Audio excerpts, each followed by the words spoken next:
Bonjour les graphes, ravi de vous retrouver pour cette nouvelle vidéo. Donc, on va faire la revue ensemble d'un point macro, mais ça va être rapide, j'espère. Globalement, on va se dire la même chose que d'habitude. Quant à savoir que tout simplement le marché, tout le monde parle de l'inflation, mais maintenant, voilà, depuis quelques temps, on parle de la récession. Enfin, les stats commencent à sortir et on voit bien que ça commence à bloquer. Mais c'est toujours la même chose, donc maintenant vous allez le voir, il va y avoir foison d'articles pour vous parler de la récession qu'on va se prendre, et l'inflation de toute manière pour les marchés était déjà terminée depuis un petit moment, et on avait déjà acté cet aspect récession, et vous pouvez le voir notamment sur toutes les valeurs, tous les sidérurgistes, etc., tout ce qui est acier, matières premières, et le pétrole, qui fait le mouvement en dernier. On en avait parlé, quand vous avez l'effet momentum et énormément de flux, même si vous avez des vents contraires d'un point de vue fonda, en fait, le paquebot va mettre un moment avant de se retourner, et donc le pétrole qui est parmi les derniers. Donc après, ce qu'il faut bien se dire quand même, c'est que, en effet, en créant cette récession, on va donc impacter la demande, donc en effet, on a une résorption d'un certain nombre de prix, donc même si pour l'instant on ne voit pas encore dans les stats, on tend et on tendra vers ce pic inflationniste et ensuite on tendra vers une baisse de l'inflation. Attention, donc c'est une désinflation, ça veut dire que les prix continuent de monter, mais qu'ils montent à un rythme moins rapide que précédemment. Au-delà de cela, donc après maintenant, ça va être, tout le monde, les 36 000 économistes du monde vont se battre à savoir si cette récession va être une petite récession, si elle ne va pas être une récession, si ça va être juste une décroissance, ou si on va s'en prendre une et que ça nous impactera plus tard d'une manière systémique tout le secteur. Pour moi, je vous ai fait une vidéo sur l'immobilier, mais pas que en milieu de semaine. Je vous ai dit que quand même la santé des ménages, la santé des entreprises, on rentre quand même là-dedans, dans cette décroissance, avec une meilleure santé. On voit que les business anticipent également, donc on voit ce côté crise auto-infligée dans l'aspect anticipation.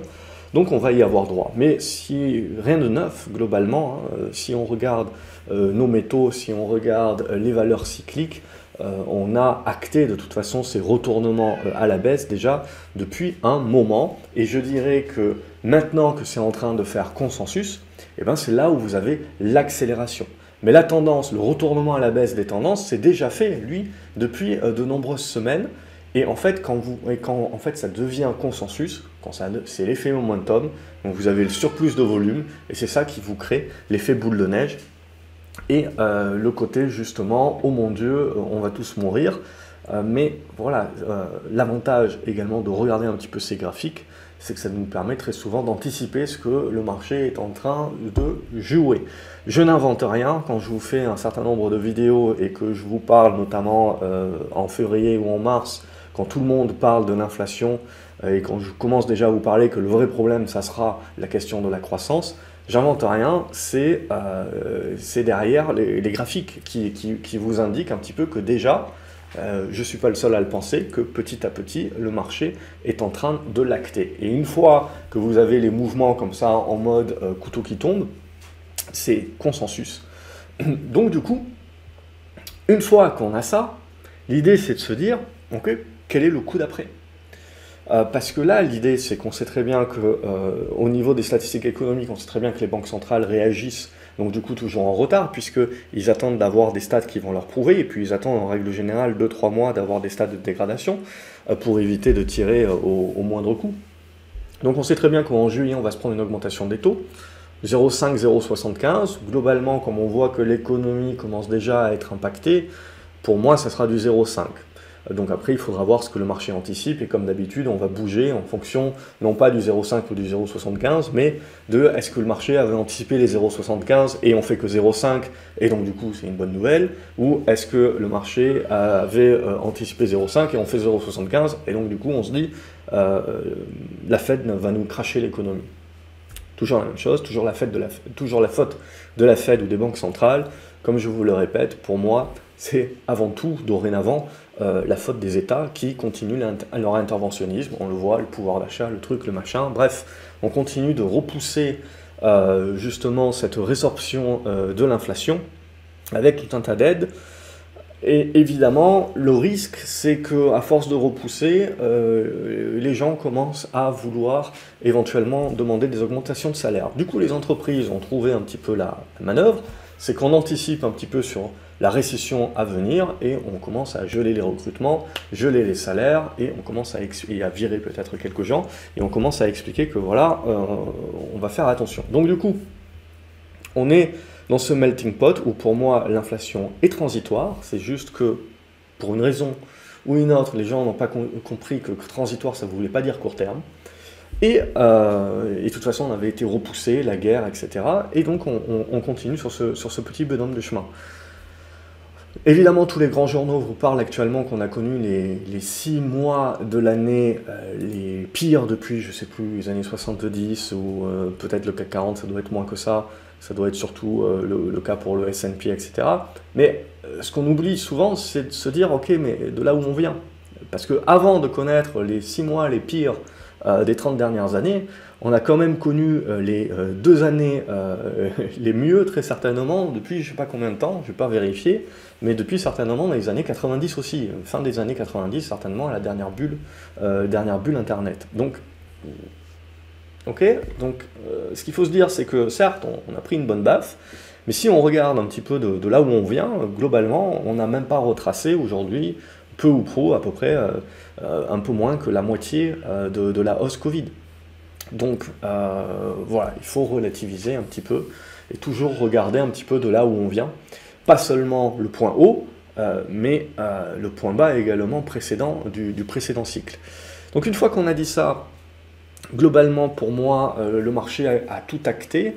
Donc qu'est-ce qui pourrait changer la donne? C'est la Chine, évidemment, la santé économique de la Chine, donc le côté accommodant de leur banque centrale, et ensuite la guerre, évidemment, la guerre en Ukraine. Alors, on pourrait éventuellement tendre vers du cessez-le-feu vers la fin de l'année, mais on est évidemment là-dessus sur de l'inconnu, mais un petit peu globalement surtout.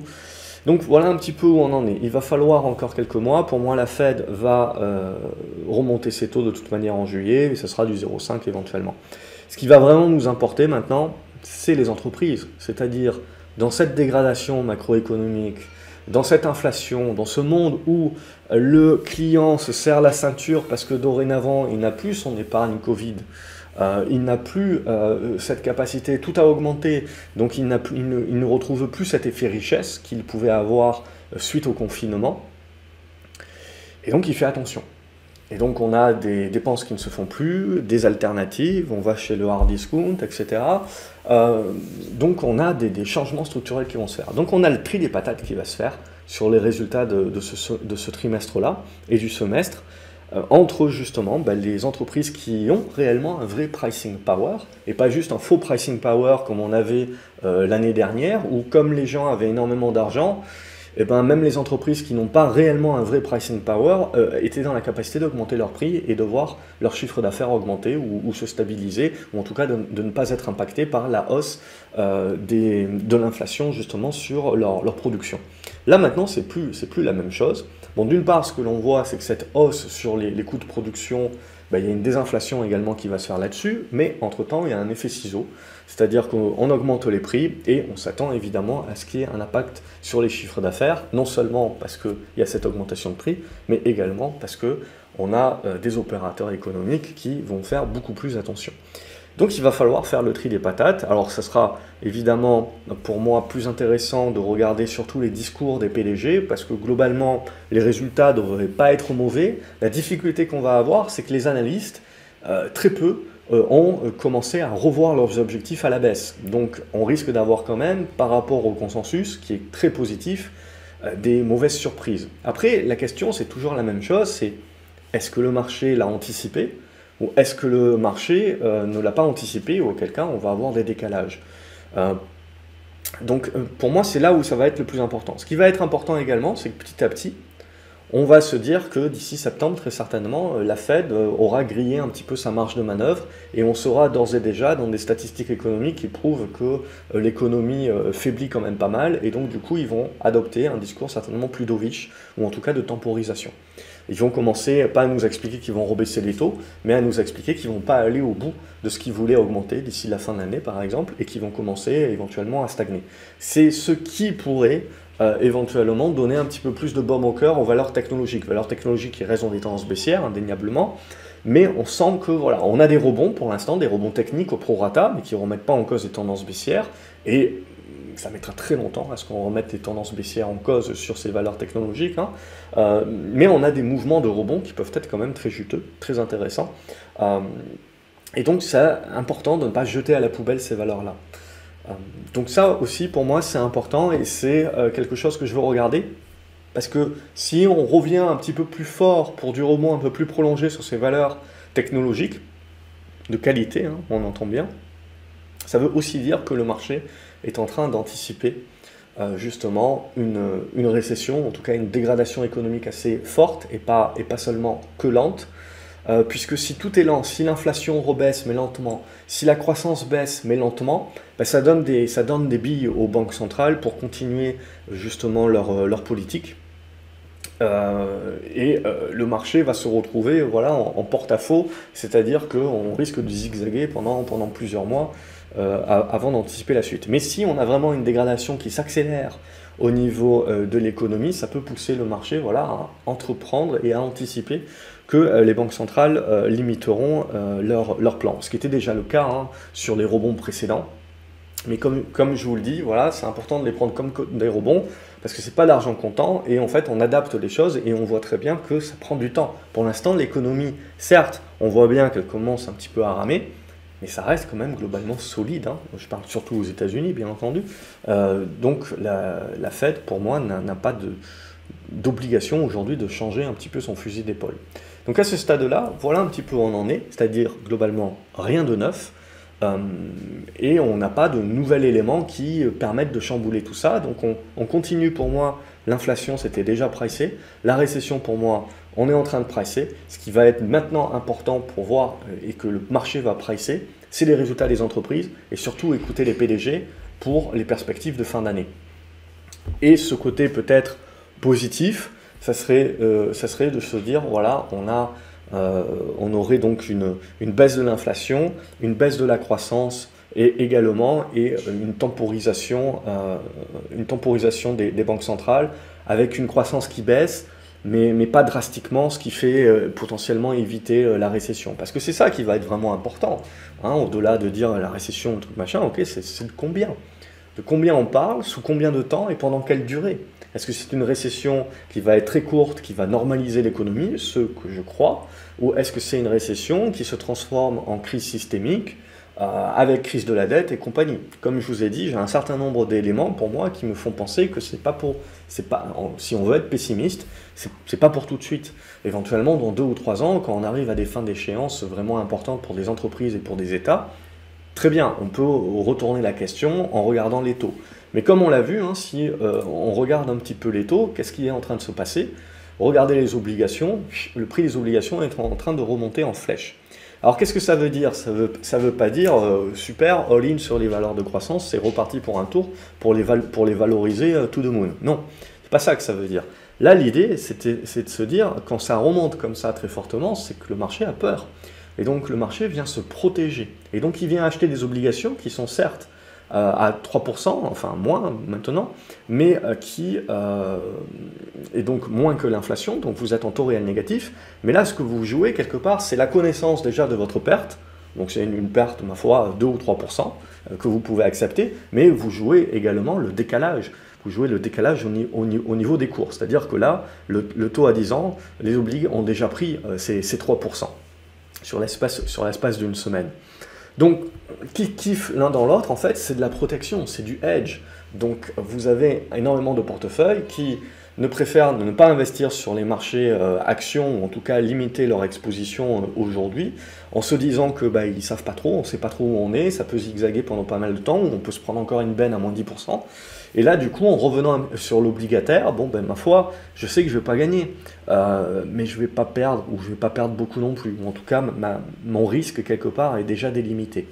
Donc, ça redevient une alternative sur ce côté-là, sur ce côté de protection mais pas du côté rentabilité. Le marché action, aujourd'hui, la prime de risque est toujours positive pour le marché action par rapport au marché obligataire. Donc on n'est pas dans un retournement du marché où on favoriserait l'obligataire par rapport aux actions. On peut l'anticiper, mais aujourd'hui on n'y est absolument pas. Donc moi ce qui va m'intéresser, voilà, on en avait parlé, je ne sais plus, le week-end dernier, ou alors c'était dans la vidéo de l'académie, je ne sais plus, c'est l'épaule, tête, éventuellement épaule qu'on va dessiner, donc encore éventuellement un petit peu de zigzag sur cet aspect-là.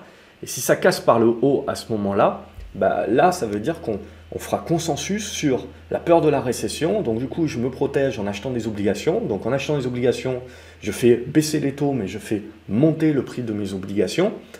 Et question de flux derrière sur les actions, parce que est-ce que c'est du cash que j'avais en réserve et que j'investis sur mes obligations, ou est-ce que je vends des actions pour pouvoir acheter des obligations et me couvrir? Et donc si j'ai un petit peu moins, si je continue à avoir des sorties sur mes actions, donc toutes les valeurs cycliques là, que l'on voit, elles sont en train de se prendre pas mal de belles, donc évidemment ça sort. Par contre, si on regarde les valeurs technologiques, alors évidemment ça reste dans des tendances baissières, hein. Ne faites pas dire ce que je n'ai pas dit. Mais ce qui est intéressant, c'est qu'on commence à avoir des flux qui rentrent. Alors, c'est des constructions de points bas. Les constructions de points bas, c'est toujours très chaotique. Donc il faut faire attention, dans le sens où vous avez un rebond, et puis vous reperdez tout en 2 jours, etc. Et vous vous dites, ouais, c'était juste un rebond technique, c'est n'importe quoi, etc. Mais c'est le zigzag qui est important. Et ça va zigzaguer, c'est normal, c'est de la création de points bas. Dans une création de points bas, il faut bien vous dire que psychologiquement, en fait, les mecs qui croient que ça va rebondir, ils sont toujours en infériorité par rapport aux mecs qui pensent que chaque rebond doit être vendu. Donc ça veut dire que vous devez vous attendre au moindre rebond qui a énormément de vendeurs. Donc ne serait-ce que les mecs qui essayent de récupérer leur mise, puis également les mecs qui veulent vendre pour gagner en vente à découvert, etc. etc. Donc c'est important de comprendre la psychologie lorsque vous êtes dans une tendance baissière, et donc de bien comprendre que les probabilités lorsque vous avez un rebond, que ce rebond-là consolide tout du moins, voire corrige complètement, sont supérieures par rapport aux trucs qui remontent en V. Ça, c'est Covid, mais Covid, c'est pas la normalité, hein. Le marché boursier normal, c'est ce qu'on est en train de vivre un petit peu, c'est-à-dire un marché volatile qui se cherche, qui construit. Et quand on est en tendance, ça, voilà, c'est des marchés où vous pouvez prendre des années, des fois, à construire comme ça, et ensuite, paf, vous cassez par le haut ou par le bas, et vous trouvez une vraie tendance durable. Donc du coup, il faut garder la casquette mode prendre ce qu'il y a à prendre, et globalement, voilà un petit peu où on en est aujourd'hui, c'est-à-dire que le marché s'intéresse uniquement aujourd'hui, au niveau macro, à cette récession et à cette question de la récession. Et donc du coup, à la fin du mois, c'est plutôt vers la fin du mois qu'on va avoir le gros des résultats, mais ça commence déjà, hein, bien entendu, de plus en plus, la micro, je pense, reprendra ses droits. Donc là, du coup, c'est un point positif, entre guillemets, pour au minimum garder dans un coin de sa tête et en vista les valeurs technologiques. Pas toutes, hein, pas les pourris qui gagneront jamais un copec en mode bulle Internet, mais celles qui sont qualitatives et dont la baisse et la revue des valorisations les a fait quand même revenir à des niveaux de valo qui sont assez intéressants pour des valeurs technologiques, hein. Une fois qu'on a dit ça, on va attaquer au niveau du CAC. Et au niveau du CAC, on est toujours dans une tendance baissière. Je parle en journalier, hein. Je fais toutes les analyses le week-end en journalier, les prises de recul, etc. plus long terme, je les fais au sein de l'académie. Donc là, quand je vous dis tendance baissière, c'est en journalier. Tendance en hebdomadaire ou en mensuel, c'est pas le cas. Et en fait, on a toujours cette dualité globalement où à court terme, on est sous une chape de plomb qui nous pousse un petit peu la tête sous l'eau, mais à long terme, on continue d'avoir des zones de support, et donc on a encore pied. Et donc on arrive à pouvoir sortir la tête de l'eau globalement et à se maintenir. Et donc petit à petit, ça fait la congestion. Et ce qui nous intéresse, c'est la contamination. C'est est-ce que c'est mon long terme qui va contaminer mon court terme et qui va me recasser à la hausse et je repars pour un nouveau cycle? Ou est-ce que c'est mon court terme qui finit par complètement fatiguer mon long terme et qui l'enfonce par le bas, et là, je commence à parler de bear market, mais pas avant. Donc, actuellement, voilà, c'est une tendance qui est baissière, mais c'est une tendance corrective baissière qui demeure, pour moi, dans une normalisation de ce que nous avons connu lors du Covid. Ce qui nous intéresse là maintenant, c'est ce qui s'est passé cette semaine. Donc on a eu un bon rebond la semaine dernière, on a bloqué ici directement sous le gap, donc on ne l'a pas refermé. Tant qu'on ne referme pas ce gap, pour moi il n'y a pas d'amélioration de la situation sur du moyen terme. Moyen terme, je parle sur quelques semaines. Et on le voit, vous êtes dans une tendance baissière, donc tout de suite, les vendeurs, quand ils rappuient en 2 séances, vous reperdez ce que vous avez gagné, ce que vous avez mis pas mal de temps à construire. Hein. Je pars du principe que c'est pas ça, mais que ça, ce zigzag-là, c'est la construction. On revient sur une oblique haussière. Si jamais elle lâche, elle ne tient pas, il faut s'attendre. Les derniers optimistes, globalement, comme moi, ils attendaient ici qu'on tienne et qu'on puisse relancer sur cette base-là. C'est ça qui permettrait derrière de refermer ce gap des 6000 points, de repasser au-dessus et de retenter la zone des 6002 pour essayer de stabiliser et de construire. Bien entendu, pas de retourner la tendance à la hausse comme une crêpe, ça n'arrivera pas, mais de ce côté-là, d'au moins, on va dire, faire baisser la volatilité et construire des choses un petit peu plus durables, en tout cas sur plusieurs semaines. Pour l'instant, donc, on a fait le gap ici. Tant qu'on ne referme pas le gap, il faut rester quand même prudent, méfiant. Mais ça reste toujours le scénario de se dire, c'est de la construction d'un bottom. Évidemment, vous cassez ici par le bas cette zone des 5008. On repart avec tendance baissière. Et là, il y a un support aux alentours des 5750 qui sera le plus bas. Et je pense qu'on peut aller chercher un petit peu plus bas vers la zone des 5650, 5006 après. Mais bon, pour l'instant, ce n'est pas le scénario. Je jouerai encore le scénario aujourd'hui de la volonté de rebond. Mais si on met trop de séances à repasser au-dessus des 6000, pour moi, ça sera un acte de faiblesse. Et donc, ça devra faire redoubler votre prudence et acter cette prudence sur la question des 5008 pour ne pas jouer au héros. Et c'est ça qu'on va observer. Mais concrètement, graphiquement parlant, je veux dire, il n'y a rien de très positif à se mettre sur la dent. Tout ce qu'on essaye de jouer là, c'est des écarts. Donc voilà, sur cet aspect-là, au niveau du Nasdaq, c'est la même chose. On joue un petit peu avec le feu, mais c'était la même idée, le même scénario de se dire, on fait le rebond, on fait le reflux du rebond, et si on a envie de croire qu'on construit le bottom, eh ben, il faut que l'on tienne. Alors, je m'attendais à ce qu'on tienne un petit peu plus haut, la zone des 11005. C'est pas le cas, on est allé chercher jusqu'à 11004, un petit peu en dessous. Mais globalement, c'est la même idée. C'est ça qui est important pour moi. C'est de me dire, si je casse ici par le bas, bon, ok, très bien, mon bottom, c'est pour plus tard, je ne le construis pas. Mais là, j'ai envie d'y croire qu'on est dans la construction de ce bottom. Et pour y croire, j'ai besoin qu'on ne revienne pas sur les plus bas déjà, et donc qu'on stoppe l'hémorragie là, maintenant. Donc là, ce qui sera intéressant, c'est cette sens. Alors, lundi, c'est le 4 juillet, donc il y a Independence Day, donc je ne suis pas certain qu'il y a énormément de personnes qui vont prendre des positions le vendredi. Donc je ne m'attends pas à ce que ce soit aujourd'hui qu'on valide quelque chose, donc on va certainement finir là sur un chandelier d'incertitude comme un petit peu hier avec pas mal de volatilité. Mais toujours est-il, voilà, ce qui est important pour moi, c'est de tenir les 11004. Donc on tient les 11004 et la semaine prochaine, ce que j'ai envie de voir, c'est la cassure par le haut.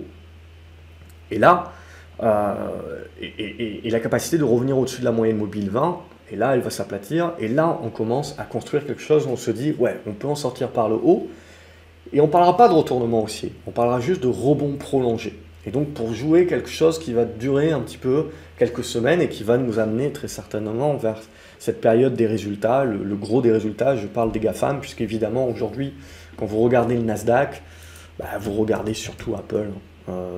Donc ce qui est important, alors j'ai pas pris la bonne pomme, mais du coup ce qu'il faut c'est regarder Apple, et c'est ça qui va nous intéresser, parce que regardez, on trouve exactement la même chose sur Apple, c'est-à-dire une réaction ici, la correction de la réaction puisqu'on reste dans une tendance baissière, mais la mèche basse ici, là le support n'était pas trop mal défini apparemment de ce que j'ai tracé sur les 133, et on retente cette moyenne mobile 20, et donc là il y a la congestion qui se met en place. Vous cassez ici par le bas, bon, c'est pas terminé pour la construction d'un bottom, mais ça peut me mettre un peu plus de temps, donc je reste pas en position globalement pour attendre, je préfère reprendre position plus tard. Donc je largue et je reviens. Par contre, ici, là, on arrive à casser par le haut, on fait un truc comme ça. Ce qui va être très intéressant, il ne faut pas croire que voilà, on va gagner des 100 et des 1000, ça va remonter berserk, etc. Non, ce que j'ai plus envie de voir, c'est de la construction et de la temporisation, de prendre le temps. Et donc de réduire la volatilité. C'est ça pour moi qui est important, parce qu'en réduisant la volatilité, ça va permettre de rassurer un certain nombre d'investisseurs qui vont ramener du flux, en étant rassurés vers cette baisse de volatilité. Quand ça fait ça, les gens, ils n'ont pas envie. Donc, du coup, évidemment, en tant que trader, ce qui m'intéresse, c'est la volatilité, puisque c'est là, évidemment, où je peux gagner le plus rapidement possible.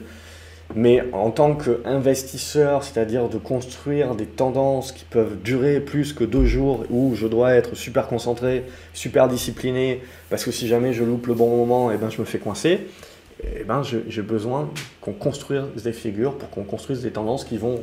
Alors là, je ne pars pas du principe que ça durera des mois, je pars du principe au minimum que ça peut durer 2-3 semaines, voilà, avoir quelque chose pendant 2-3 semaines qui nous permet de souffler un petit peu globalement et pas d'être sur le qui-vive tous les jours parce qu'il y a 100 points, il y a 100 points à prendre.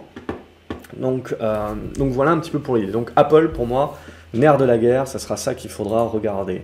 Après, on revient donc au pétrole. Et notre pétrole, voilà, un des derniers, mais il est en train d'acter. Donc on a eu la première correction ici, le rebond de correction, parce que c'est toujours la même chose, quand vous avez une grosse tendance haussière, la première correction ici, elle est achetée, pourquoi? Ben, il y a un paquet de mecs qui ont loupé ou qui veulent accumuler des positions et qui sont encore sur l'ancien système. C'est-à-dire que là, personne n'y croit, personne n'y croit, personne n'y croit, personne n'y croit. Boum, vous avez la guerre. Ensuite, on temporise, et puis là, tout le monde qui commence à parler pétrole, pétrole, ça ne peut que monter, ça ne peut que monter, ça ne peut que monter, ça ne peut que monter, ça ne peut que monter, ça ne peut que monter, ici. Et donc, du coup, ben, on achète parce que du coup, ça a baissé, donc c'est une opportunité. Et puis là, on va commencer à se poser des questions. Ah ouais, mais il y a la récession. Et là, le truc le plus important à comprendre, du coup, c'est, ok, on est en train d'induire donc une baisse de la demande, mais cette baisse de la demande, quel est réellement son impact sur le prix du pétrole? Aujourd'hui, si on regarde vraiment, le prix du pétrole, il est surtout du fait, alors il y a la guerre, mais donc c'est surtout du fait d'un manque d'offres. Alors on peut aller puiser dans les réserves stratégiques, on peut demander à l'Iran, au Venezuela, éventuellement, de mettre leur pétrole. Il va falloir le raffiner avant, donc ça prend du temps. On peut, en attendant, pousser l'OPEP à augmenter la production. Ils peuvent, mais leurs gap, ils sont déjà quasiment tous à pleine capacité, donc ils peuvent augmenter encore, très certainement, mais pas suffisamment pour compenser complètement la Russie. Aux côtés de ça, vous avez la Chine et l'Inde qui achètent du pétrole russe, ils le raffinent. Je pense que la Chine le garde en stock parce que c'est leur monnaie d'échange, l'Inde potentiellement le refourgue. Donc c'est toujours pareil, c'est ça qui est important, c'est qu'aujourd'hui on est sur une denrée qui est rare et qui est nécessaire, et la transition écologique, si on veut l'accélérer, ben, ça veut dire utiliser également plus d'énergie fossile. Puisque augmenter la production, c'est ça que ça va demander. De la même manière que les banques centrales, à un moment donné, et les États sont pieds et poings liés, c'est-à-dire que les taux peuvent monter également pour juguler l'inflation, mais à un moment donné ou à un autre, on a quand même besoin d'un minimum d'inflation pour bouffer notre dette, pas trop, mais suffisamment, et on a besoin que les taux remontent, mais pas trop, parce qu'il faut quand même qu'on puisse avoir la capacité d'investir aujourd'hui dans énormément de projets, et donc d'avoir cette capacité de pouvoir continuer de s'endetter, de pouvoir continuer d'attirer de l'endettement. Donc on a toute cette dualité-là, et pour moi, historiquement parlant, la dernière fois qu'on a eu cette dualité-là, c'était le plan Marshall, c'était au sortir de la Seconde Guerre mondiale. Pour ça que je fais toujours le parallèle, pour moi, qui est toujours acté. Donc la problématique aujourd'hui sur les matières premières, c'est un déficit structurel d'offres, et ce n'est pas un problème de demande, c'est-à-dire que la demande aujourd'hui, en tuant la demande, on va impacter potentiellement le surplus de prix qui est lié à l'offre, de quoi 20% si on fait du Pareto, mais 80% c'est une problématique d'offre qui ne va pas se résoudre demain. Donc à partir de ce moment-là, on peut croire en effet que la peur de la récession peut faire corriger le pétrole à court terme, mais faire complètement retourner les prix à la baisse, je n'y crois absolument pas, puisqu'on a un problème inhérent qui reste la contrainte d'offre, et qui ne se résout pas d'un coup de baguette magique, en mode je monte les taux, et donc du coup j'ai ma demande qui se casse la figure. Mais là, encore une fois, la demande se casse la figure, mais de combien? Pas d'énormément. Donc voilà, il faut savoir faire la part des choses un petit peu, mais là ce que l'on voit c'est qu'on a une petite oblique, si elle casse, on reviendra chercher les 100 $, mais pour moi on reste dans une tendance haussière de fond. C'est juste qu'on a droit à une correction sur le thème, la thématique actuelle qui est la peur de la récession.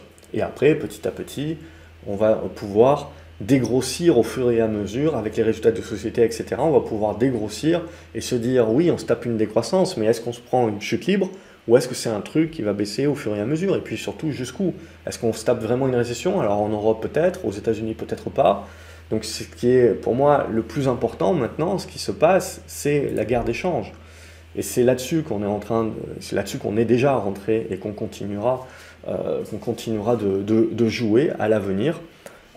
Puisque quand je vois la BCE monter ses taux, c'est essentiellement pour soutenir l'euro. Donc pour l'instant, on voit que ça réussit pas trop. Donc en juillet, ils ont intérêt à pas trop se louper. Donc est-ce qu'ils vont nous faire 0,25, 0,5% directement, la BCE? Pour moi, c'est simple. Hein. Si l'euro commence à se casser la figure et à revenir à la parité, c'est-à-dire à casser les 1,03, et auquel cas on réouvre la parité, la BCE, je pense, n'aura d'autre choix que de monter de 0,5 direct. Mais là aussi, leur marge de manœuvre à eux, elle est très réduite. C'est-à-dire que dès septembre-octobre, ouais, on va peut-être se faire 2 ou 3 remontées des taux, mais pas plus. Hein. Je veux dire, au grand max, on sera à 1%, et avant de redevenir de retemporiser. Et puis surtout, le spread les dettes se font attaquer, surtout les italiennes, donc on a une BCE qui va devoir rester accommodante. Donc il ne faut pas oublier que dans ce resserrement monétaire, on reste derrière la courbe de l'inflation et on reste derrière les taux longs. Donc c'est-à-dire que même si on resserre, si on prend de la perspective, les politiques demeurent accommodantes puisqu'on devrait avoir des taux aujourd'hui qui sont bien au-delà de cela par rapport à l'inflation. Donc on reste dans un côté accommodant, c'est juste, c'est moins accommodant. Mais on a bien compris qu'on va continuer à faire du Keynes et on a bien compris que globalement on n'a pas trop le choix. On va continuer de devoir supporter puisque les petits trous arrière du vélo économie, on ne peut pas les retirer comme ça, sinon ça fait mal. Et donc on a bien compris ça que, en gros, on essaye là d'en retirer une et on voit bien déjà le déséquilibre. Et on ne tardera pas donc à remettre la petite roue arrière assez rapidement. Donc du coup, l'or et l'argent, pour moi, c'est toujours la même chose, c'est-à-dire ce n'est que lorsque on va avoir joué la récession à plein et se dire que cette récession elle va vraiment nous impacter néfastement, que ça va donc pousser les banques centrales à redevenir accommodantes, que l'or et l'argent remonteront. En plus, l'argent, voilà, il se fait taper dessus aussi pour l'aspect industriel et donc des croissances. Mais voilà un petit peu mon idée. Également sur l'or, c'est que je veux que les banques centrales redeviennent accommodantes avant de me réintéresser globalement à l'or. Alors il y a quelques minières que je trouve intéressantes, globalement, mais plus en mode hedge. Pour l'instant, je veux dire, ce que l'on voit, c'est que la tendance est redevenue très neutre. Et pour moi, on continue de construire.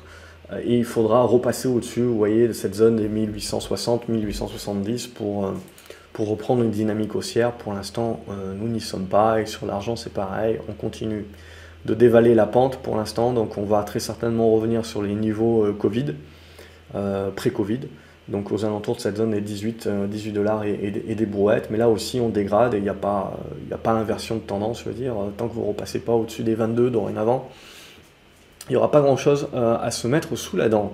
Donc voilà un petit peu où on en est sur tout ça. On va passer dorénavant aux actions.